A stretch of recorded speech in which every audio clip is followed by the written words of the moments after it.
Wait, let me start with this, because this number should honestly make you do a double take. In 2026, the maximum SSI payment for an individual is about $994 a month. Yes, less than $1,000 a month in 2026. Totally reasonable, right? Just cancel your imaginary yacht membership. There are roughly 7.5 million people receiving supplemental security income right now. That is 7.5 million people trying to survive on a program that was designed to protect them from poverty. And if you are on SSI, you already know that $994 a month is not a lifestyle. It is a creative budgeting challenge. If this is already sounding relatable, go ahead and tap the like button real quick. Not because YouTube demands it as a ritual sacrifice, but because it helps this reach other people who are stuck dealing with the same stuff. And no worries, the video will not get mad at you if you like it, and keep watching at the same time. Now here is the part that really gets me, and this is why I wanted to talk about this today. As an SSI beneficiary, you are actually supposed to be getting significantly more than $994 a month. You are supposed to be much closer to about $1,330 a month as an individual. No, that is not a typo. No, that is not me adding an extra digit for dramatic effect. That number comes from the way SSI was originally designed to work, back when people thought rent going up every year was just a cute rumor. I have this article over here that I am going to go through with you. This comes straight from Health and Human Services data for 2026. So unless HHS suddenly forgot how math works, these numbers are what policymakers are working with. Now, before anyone gets confused, let me be very clear about something. Everything I am talking about here is strictly about SSI. Not Social Security retirement, not SSDI, not survivor benefits, just SSI administered by the Social Security Administration. The SSI program was created more than 50 years ago back in the 1970s. The whole purpose of the program was to function as an anti-poverty program.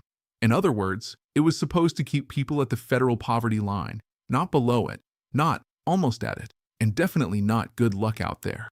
Fast forward to 2026, and here is where the math starts to look pretty ugly. According to Health and Human Services, the federal poverty line for a household of one in 2026 is $15,960 for the year. That works out to about $1,330 per month. Now take the maximum SSI benefit of about $994 per month. Compare that to $1,330 per month.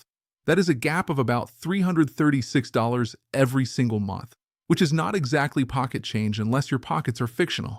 If you stretch that gap out over an entire year, SSI beneficiaries are almost $4,000 below the federal poverty line. So the program that was literally created to fight poverty is now paying benefits that keep people in poverty, which is a plot twist nobody asked for. If you have ever looked at your bank balance and thought, yeah, this is not adding up, go ahead and drop a comment down below with the word gap. Not because it fixes the system, but because misery loves company and it helps more people find this conversation. And before someone jumps in and says, well, at least SSI gets cost of living adjustments every year. Yeah, technically that is true. But those adjustments are like bringing a squirt gun to a house fire when it comes to real-world inflation. This gap did not appear overnight. It happened slowly, year after year, as housing costs went up, food costs went up, energy costs went up, and healthcare costs went up. Meanwhile, SSI benefits tried to keep up, tripped over their own shoelaces, and fell way behind. So here we are in 2026, with SSI sitting at about $994 a month, while the poverty line math says benefits should be closer to $1,330 a month. That is not some random number pulled out of a hat. That is literally where the program was designed to land. And here is where I get a little sarcastic, because it is hard not to. Somewhere along the way, the definition of anti-poverty apparently turned into slightly less poverty. Like, congratulations, you are still below the poverty line, but now with official paperwork to make it feel more official. This is why you have heard me talk about the SSI Restoration Act. One of the main provisions of that legislation is to raise SSI benefits up to the federal poverty line. Then, going forward, it would index SSI benefits to the poverty line so this gap does not keep growing every decade like some kind of sad financial science experiment.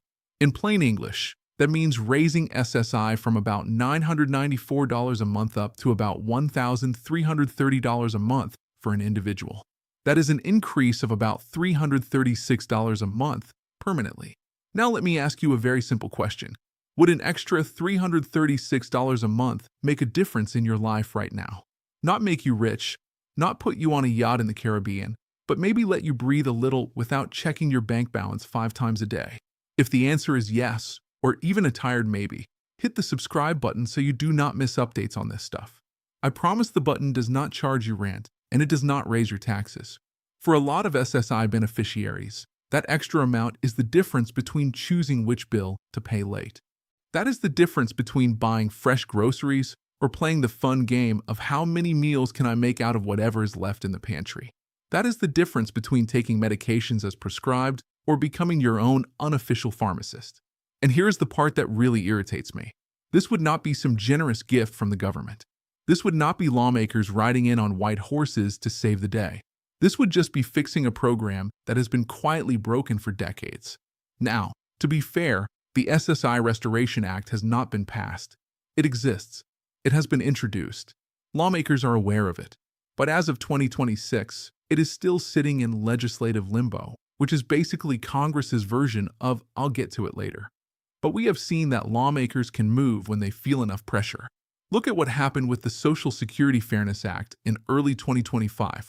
That piece of legislation was signed into law around January of 2025, and suddenly about 3.1 million people received back payments.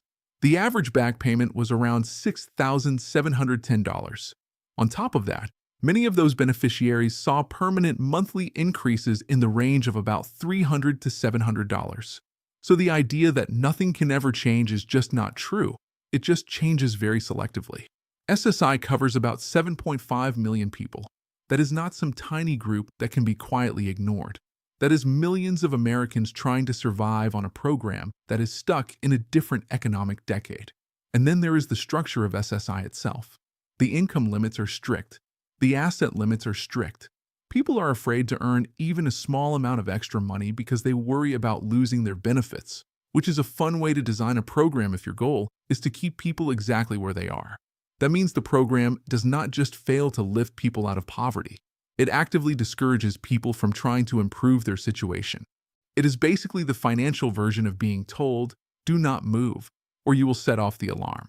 That is not how an anti-poverty program should function. That is how you trap people in place. And then everyone acts surprised when people cannot magically escape poverty on $994 a month. If you know someone who is on SSI and struggling with this exact issue, sharing this video with them might actually help them feel a little less alone. Plus, it helps spread the word, which is kind of the whole point of talking about this in the first place. The numbers themselves are not complicated. The federal poverty line for one person in 2026 is $15,960 a year. That equals about $1,330 a month. SSI pays about $994 a month. That is about $336 below where the program was designed to land. That gap is the problem, and no amount of motivational posters is going to fix that math. This is not about special treatment. This is not about asking for luxury. This is about aligning SSI with its original purpose as an anti-poverty program, which feels like a pretty reasonable ask. I will keep you posted as more information comes out about SSI reform, the SSI Restoration Act, and any movement in Congress involving the Social Security Administration, Health and Human Services, the White House, and committees on Capitol Hill. If there are hearings, proposals, or updates, I will break them down in plain English, minus the political spin and plus the reality check. In the meantime, I wanted to lay this out clearly so you understand where your benefits are actually supposed to be. Because once you see the math, it becomes pretty obvious that this is not about unrealistic expectations. It is about a program that has not kept up with the reality of living in 2026. Thanks for sticking with me through this breakdown. If you made it this far, you deserve a medal or at least a decent cup of coffee. And if you have not already, hit that like button so the algorithm knows this topic actually matters to real people. I will keep you updated as things develop. Stay tuned, stay informed, and as always, I will bring you the numbers, the dates, and the real story behind what is going on.